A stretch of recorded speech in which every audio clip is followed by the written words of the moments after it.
I think I should be congratulated for my legendary show of restraint, considering it took to the third video on my channel to talk about chaos.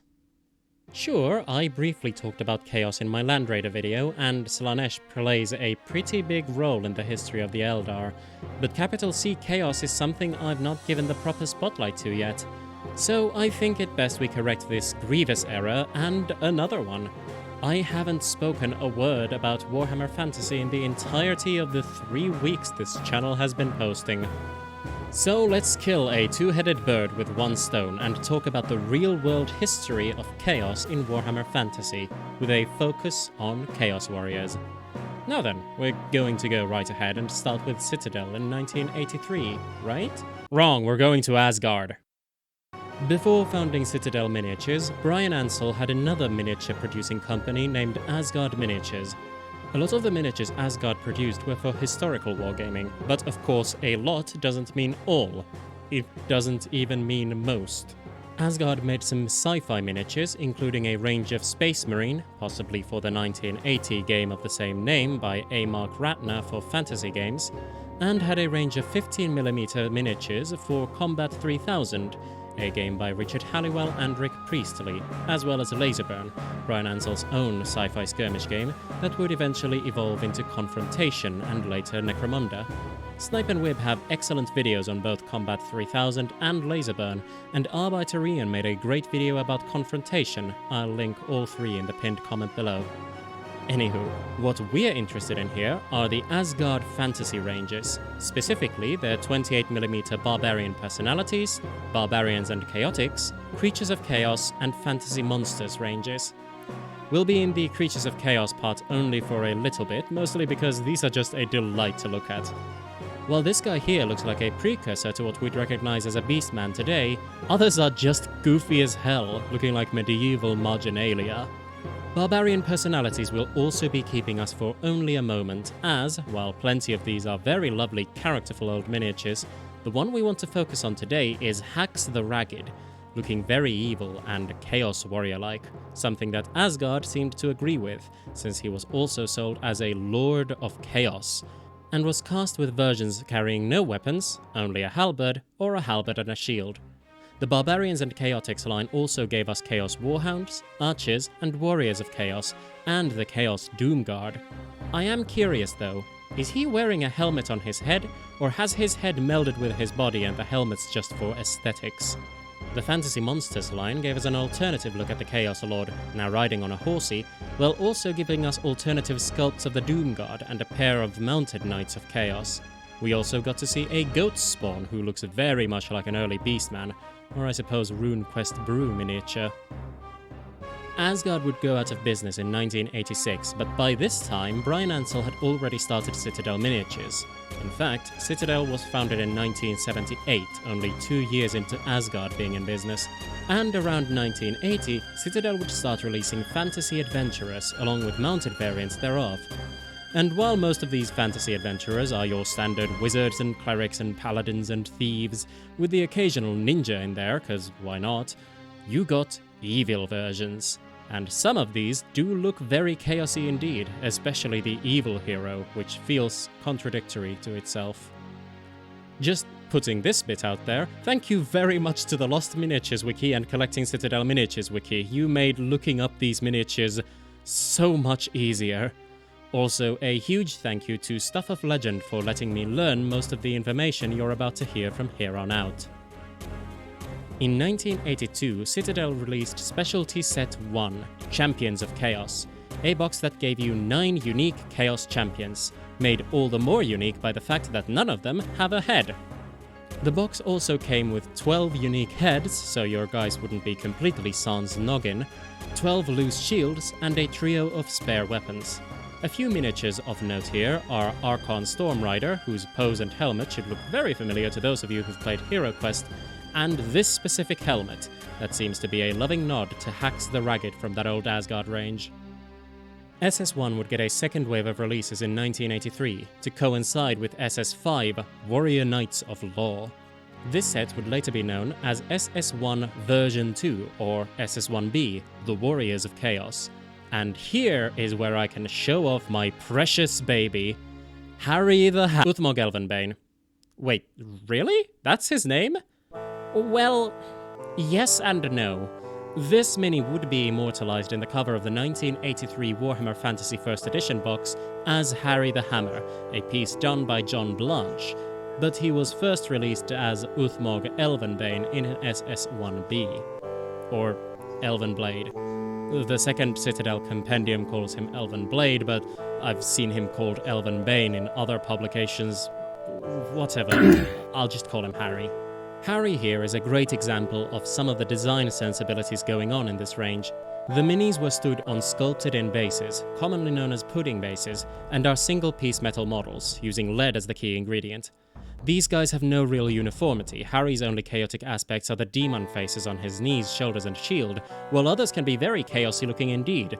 Drakkar's helm is festooned with spikes and horns. Ulvar and Kardos have spiked helms too, with Morthog and Necris having only one horn each.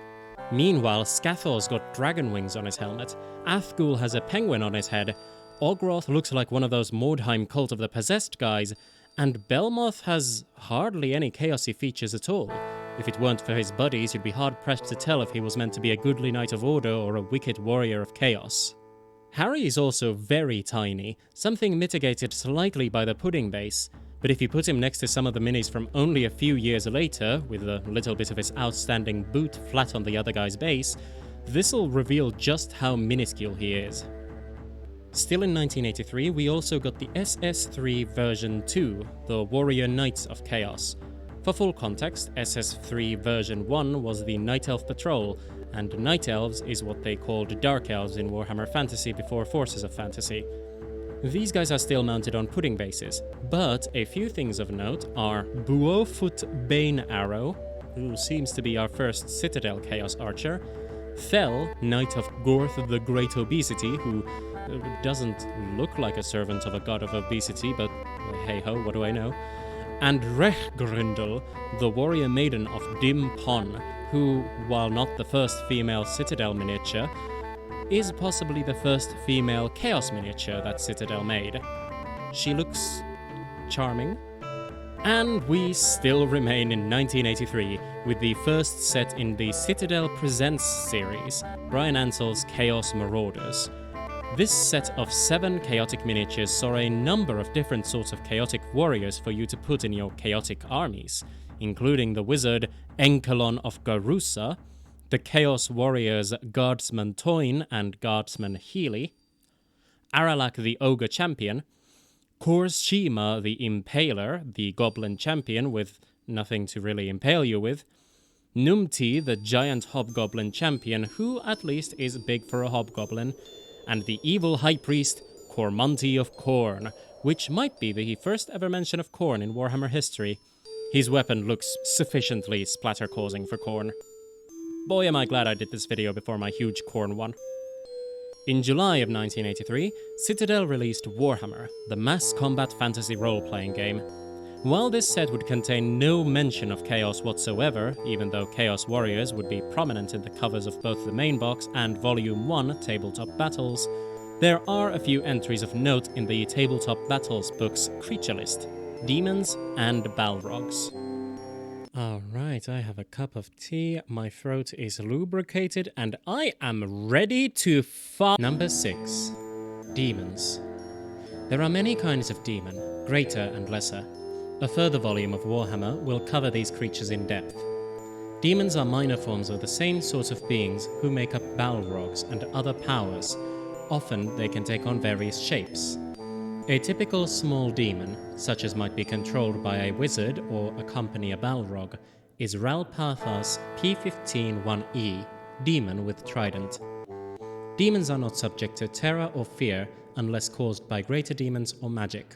They cause fear in units of living creatures. Number 3. Balrogs. Balrogs are extremely strong and evil monsters, originally free spirits and lesser deities, but corrupted and twisted into terrible demonic form. Originally, their power was as spirits of fire, and it is in fire that their greatest strength lies. Fire weapons and magical fire attacks have no effect on them. Their chief weapons are a flaming sword and whip.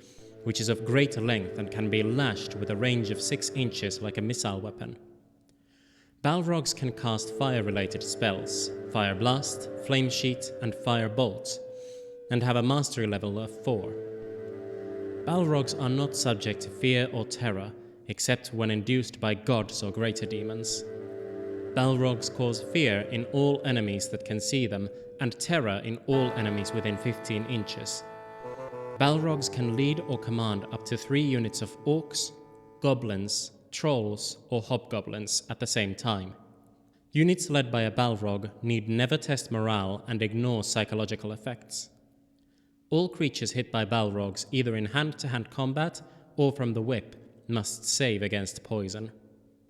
Despite many mentions of such beings, no actual rules for greater demons are given in the core rules for Warhammer Fantasy 1st Edition, unless Balrogs do count as greater demons, something that is not impossible considering I already had to tidy up a few written errors in these paragraphs seen here. But these would be the first mentions of demons, and already we are getting minor teases for a further publication that would give more info on demons. But to learn more about Chaos, we would have to move to the future. By a couple of months. We are getting to the tail end of 1983, but here we get the supplement Forces of Fantasy, teased in October 1983's Citadel Compendium alongside ads for Realm of Chaos and Rogue Trader. The first volume of Forces of Fantasy, named Forces of Fantasy, added armor lists for your games of Warhammer. Indeed, you could say it added Forces of Fantasy. And on page 39, we got the Forces of Chaos. The Chaos Battalion is potentially the most powerful of tabletop forces. Its eldritch potency and awesome strangeness make it a difficult and unpredictable enemy indeed. By its very nature, a Chaos force is always a distinctly one-off formation. There is no such thing as a ready-made Chaos army. Players wishing to general the Chaos hordes will have to assemble their armies after generating their champions, followers, and appropriately weird Chaos creatures, using the various charts contained in our Realm of Chaos publication. The Chaos army list includes a random generator, but interestingly, there is no such random generator for Chaos champions and mutations for them, and you may notice I've not mentioned any Realm of Chaos publication. That's because the first Chaos publication would not be released for another 5 years. But we did get a Get You by Chaos mutation table in the Citadel Compendium, so I thought it would be fun rolling up a 1000 point force of Chaos Warriors. The blue dice is tens, and the pink one is single digits. I start by rolling up a Chaos General and roll a 66, giving my starting guy as a manfish. I would then have to roll for each member of my regiment to determine if the models get Chaos attributes, but as a Chaos General, I'm going to cheat and say we do. We then roll a d6 on this table to determine just how many attributes we get, and we roll up a 5, giving us d6 attributes, which is a 6. Perfect. For our first attribute, I roll a 76, giving me Very Strong, +2 to my strength. After that, I get a 64, giving me Razor Sharp Claws, which strike as swords, with a +1 to kill and a -1 to the opponent's saving throw. 44 gave me Multiple Arms, and here I roll again on a d6 to see how many I got. On a 1 to 4 I would get 2, and on a 5 to 6 I would get 4. I rolled a 2, so I got only 2 extra arms. Next I rolled a 75, which is again very strong. This is turning out to be one strong fish. I then rolled a 12, giving me an Evil Eye, giving me the chance of giving any opponent within 4 inches of me disadvantage. Finally, I rolled a 5, which is... oh, that's... unfortunate. Functionally, this simply gives my character the basic attributes of 2 different fantasy races, but... good grief, is that a dodgy way to put it? I rolled it up on the first table and got a dwarf. And now I roll up the rest of my army. I'm going to say that my dwarf fish is a minor champion, so he and his entourage is 480 points. I'm going to say he gets 4 other guys with him, it's fine. The rules are a little vague. I rolled on the table 4 times and got 84 skeletons, 8 points each, 77 a manticore for 140 points, 22 chaos warriors for 25 points each, and 54 centaurs for 19 points each. In the end, I have a dwarf fish leading 5 chaos warriors, 20 skeletons, 5 centaurs, and a manticore for exactly 1000 points. I haven't counted up the mutations on the warriors, centaurs, or the manticore because I could not be bothered. Something that didn't come up in the rolling is that here we get beastmen for the first time. The C-34 Beastmen Raiders and C-38 Chaos Beastmen, later re-released as the C-27 Beastmen, were sculpted by Trish Carden and came in many chaotic and weird designs. A few notable things to me are the Camel Man, the Slug Man, the Snake Demon, the Snake Man, Slime Arm, and Kiss of Death. Ostrich Man and his peculiar mount are also here. There are also a few that more closely resemble what Beastmen would later become, namely the Beast Man, the Goat Man, Cloven Hoof, and a lot of the later releases in the C-27 line. I won't linger on the Beastman for a whole lot longer, as I'll make a video about the topic later down the line. But going backwards a bit, I've been saying C and a number after it quite a lot lately. What's that all about? Well, in 1983, I promise this is the last bit in 1983, we would get the C series of miniatures, and Chaos would be present from the get-go, with C1 Chaos Fighters. A few other Chaos releases from this time are the C16 Chaos Dwarves, C22 Chaos Hounds, the C27 Chaos Monsters, Chaos Goblin Mutants and Chaos Snakemen, the C28 Giant Demons, and the C35 Warriors of Chaos, extra important for introducing us to Salambo, the legend. C47 would also bring us Skaven, but this video will not focus on those lovable bastards too much. If you wish to learn more, I'd like to guide your attention to Jordan Sorcery's excellent film video on Skaven. Yes! Excuse me. 1986 saw the release of the CH line, showcasing exclusively Chaos miniatures.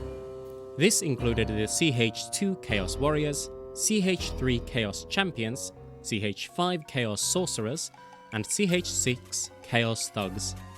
Among a multitude of other delightful warriors, we got this charming lass, Kal Krotka, the Chaos Witch. This girl might be the first reference to Slaanesh in Warhammer miniatures, with a mark of the Dark Prince adorning both the pin on her chest and the tip of her spear. She does, however, also have a fly's head, implying some Nurgle element. By the CH series, Citadel had well and truly swapped from the pudding bases to the slaughter bases they'd retain until this day, at least with some of their resin and metal miniatures, even some plastics. Another thing the CH line did was begin the slow uniformization of the Chaos Warriors. A vast number of the sorcerers, however, are still quite unique. 1986 would also see the release of Talisman, the Adventure, and with it, we got a set of new playable characters, including this Chaos Warrior. He sports a delightfully ornate suit of Chaos armor, and has a little bit of a similar helmet to Deathscar from the old C series of Chaos Warriors. He also has a peculiar mace axe and a amount of skulls on his armor that lesser beings would call excessive. For those of you who are curious, I named him Ragoth the Extravagant, because I name some of my toys, and because Magnificent was already taken.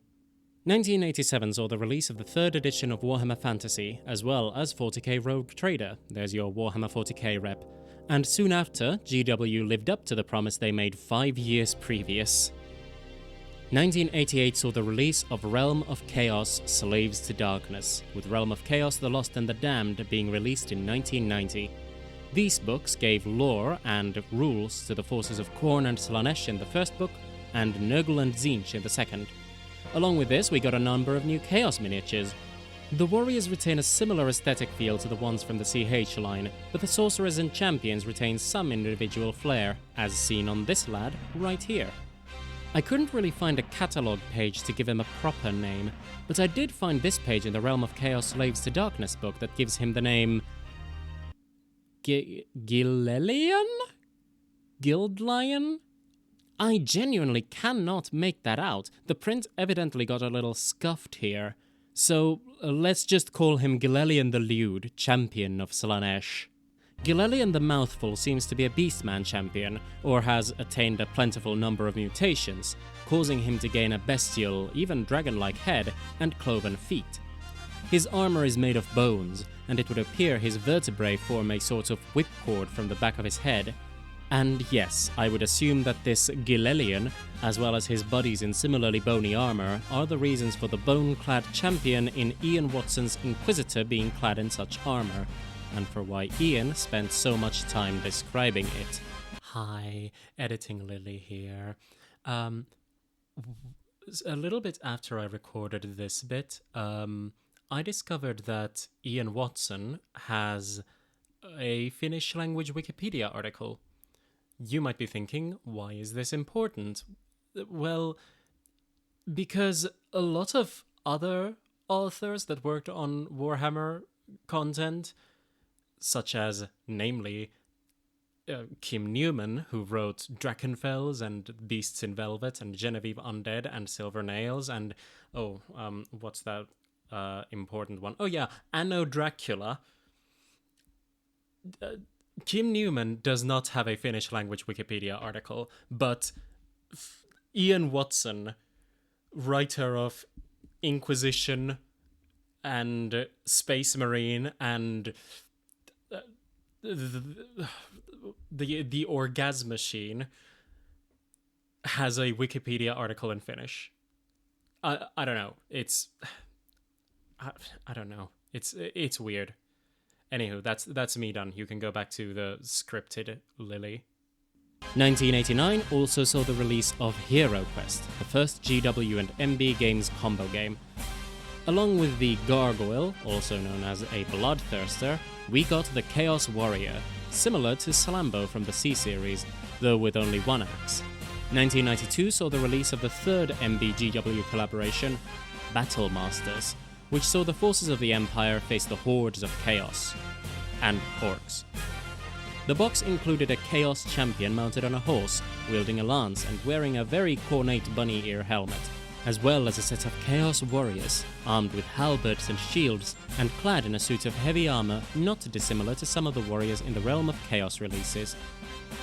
1994 saw the release of the 4th edition of Warhammer Fantasy, and along with it, we saw the release of 2 new plastic miniature boxes, the Chaos Dwarfs and the Chaos Warriors. These monopose plastic warriors are big and bulky, armed with big axes and stood in a wide stance, an arm on one hip, and each warrior having flat-topped helmets with these bunny ear things, similar to 40k's Cornate Berserkers. This set was also used in a number of other places, including an absolutely classic 1994 Citadel color paint set, which included 1 monopose Space Marine and 1 monopose Chaos Warrior. 1998 saw the next plastic Chaos Warrior release, and the iconic multi-part Chaos Warrior in a pose that can best be described as in desperate need of a posture check. The set came with a number of different weapons to give you your gangly guys, including swords, maces, axes and hammers. Mine are armed with halberds, though I am not entirely sure when these halberds were made, as they were certainly not from the original halberds upgrade set. That was all metal, and these bad boys are not resin. So, if you know, please let me know, I have no clue. This box came alongside a new army book, Warhammer Armies, Champions of Chaos, which brought someone very important into the setting, Archaon, riding on his steed, Wusorai.